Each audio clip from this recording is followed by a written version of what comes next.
نحمدہ ونصلی علی رسولہ الکریم اما بعد فاعوذ باللہ من الشیطان الرجیم بسم اللہ الرحمن الرحیم۔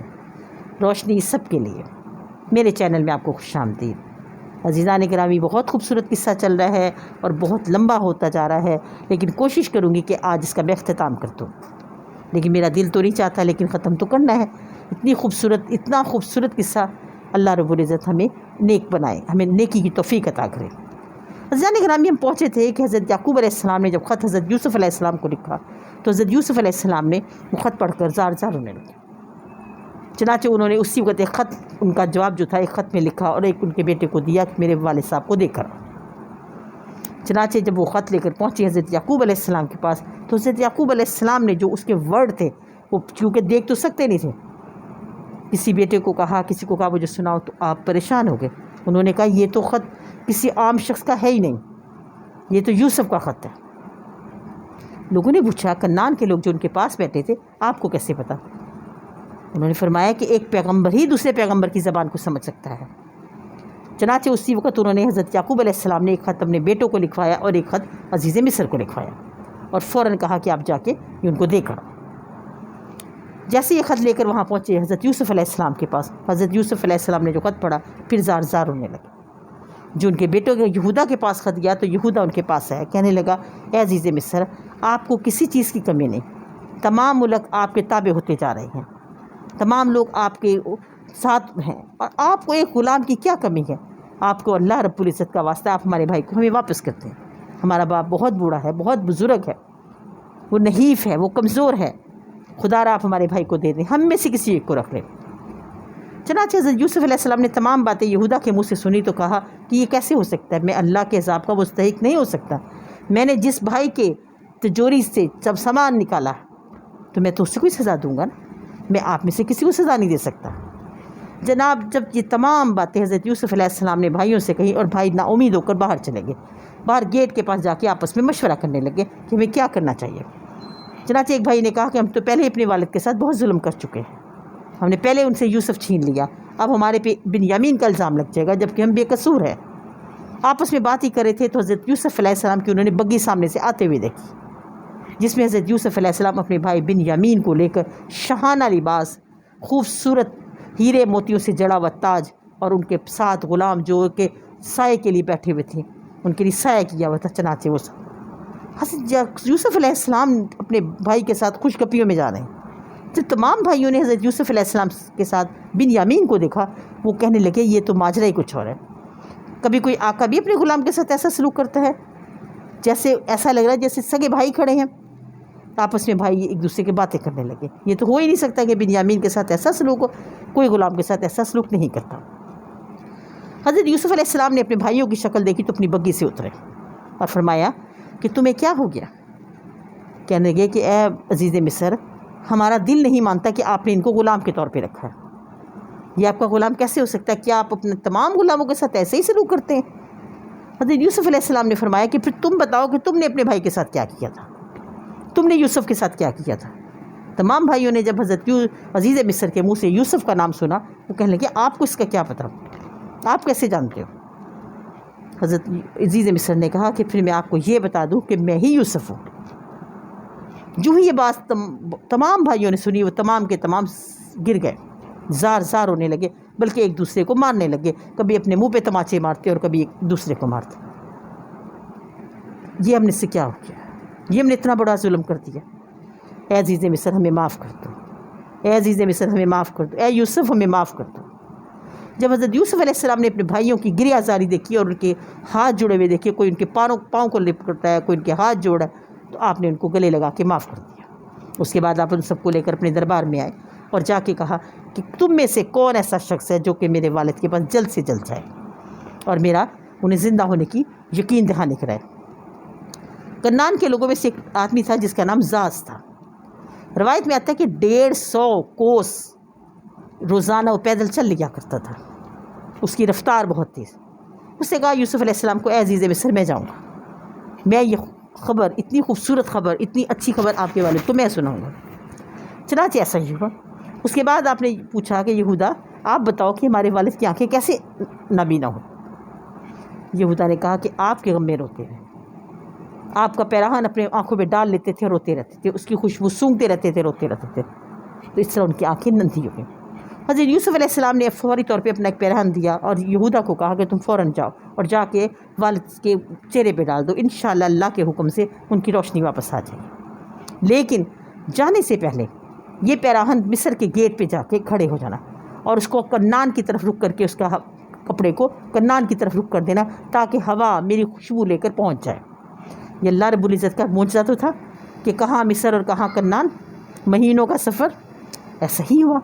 ادھر حضرت یعقوب علیہ السلام اپنے جو باقی اولاد تھی ان کے پاس بیٹھے تھے اور کنان کے لوگوں کے پاس بیٹھے ہوئے تھے، تو اتنے میں حضرت یوسف علیہ السلام کی خوشبو ان کے پاس پہنچی، چونکہ یہودا نے ویسے ہی کیا تھا، ان کا پیراہن لے کر گیٹ کے پاس کھڑا ہو گیا اور خوشبو ہوا سے لے کر حضرت یعقوب علیہ السلام کے پاس چلی گئی۔ جو ہی خوشبو آپ کے ناک میں آئی آپ ایک دم گھڑبڑا گئے، کہنے لگے لوگوں مجھے مت کہنا کہ میں بہک گیا ہوں، لوگوں مجھے مت کہنا کہ میں دماغ میرا خراب ہو گیا، مگر میں کیا کروں، مجھے تو یوسف کی خوشبو آ رہی ہے۔ تمام لوگ ہنسنے لگے، ان کی اولاد ہنسنے لگی۔ ابھی آپس میں بات ہی ہو رہی تھی تو زاز پہنچ گیا۔ زاز نے آ کے کہا کہ اے پیغمبر آپ کو مبارک ہو، عزیز مصر ہی حضرت یوسف علیہ السلام ہے۔ جو ہی یہ مزدہ سنا حضرت یعقوب علیہ السلام اٹھ کھڑے ہوئے اور اس کو گلے لگا لیا اور بار بار پوچھنے لگے میرا یوسف کیسا ہے، کون ہے میرا یوسف؟ زاز نے کہا کہ حضرت یوسف علیہ السلام تو عزیز مصر ہے اور آپ کے لیے پیراہن بھیجا ہے، وہ یہودا لے کر آ رہا ہے۔ اتنے میں آپس میں بات ہی ہو رہی تھی تو یہودا پیراہن لے کر آ گیا۔ جو ہی یہودا نے پیراہن آپ کے چہرے پہ ڈالا تو آپ کی آنکھیں روشن ہو گئی۔ اس سے پہلے اتنی آنکھیں کبھی روشن نہیں تھی جو اب آپ کی آنکھیں روشن ہو گئی، اور آپ کو پیغام دیا کہ حضرت یوسف علیہ السلام نے فرمایا ہے کہ تمام کے تمام اہل بیت مصر پہنچ جائیں، اور یہودا کے ساتھ ہی انہوں نے 1000 اونٹ، بما گندم اور بے تحاشا گھوڑے جس کے اوپر اور خشک بیواجات رکھے تھے، بے تحاشا چیزیں کنان کے لیے، تو کنان کے لوگوں کے لیے تحفہ بھیجی اور پیغام بھیجا کہ حضرت یعقوب علیہ السلام تمام گنا، تمام چیزیں، تمام گندم تحفے تحائف تمام کنان کے لوگوں میں تقسیم کر دیں تاکہ کنان کے لوگ خوش ہو کر میرے حق میں دعا کریں۔ چنانچہ ایسا ہی ہوا، حضرت یعقوب علیہ السلام نے جو کچھ تحفے حضرت یوسف علیہ السلام نے بھیجے تھے تمام کے تمام لوگوں میں تقسیم کر دیے اور خود جانے کی تیاری کر لی۔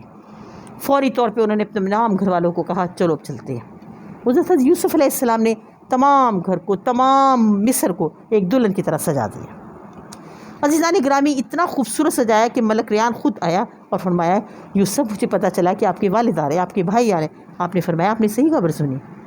چنانچہ ملک ریان نے حضرت یعقوب علیہ السلام کے لیے بے تحاشا تحفے تحائف بھیجے اور بہت خوش ہوا، لیکن ساتھ کہنے لگا کہ اگر آپ کے والد آئے تو آپ اپنی ٹھیک ہے تعظیم ضرور کرنی ہے، لیکن آپ ان کی تعظیم کے لیے اپنے گھوڑے سے مت اترنا، کیونکہ یہ بادشاہوں کا ایک اصول ہوتا ہے۔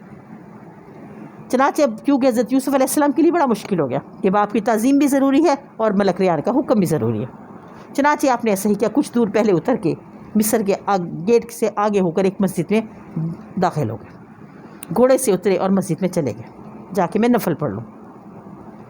آپ نفل پڑھنے چلے گئے تو سامنے سے حضرت یعقوب علیہ السلام آ رہے تھے۔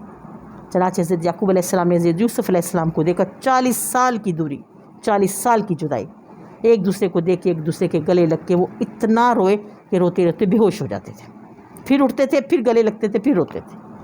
پتہ نہیں، یہ روایت میں آتا ہے کہ پتہ نہیں 17 بار ایسا ہوا ہے، کچھ روایت میں آتا ہے 21 بار ایسا ہوا کہ آپ بے ہوش ہوتے تھے اور اٹھ جاتے تھے۔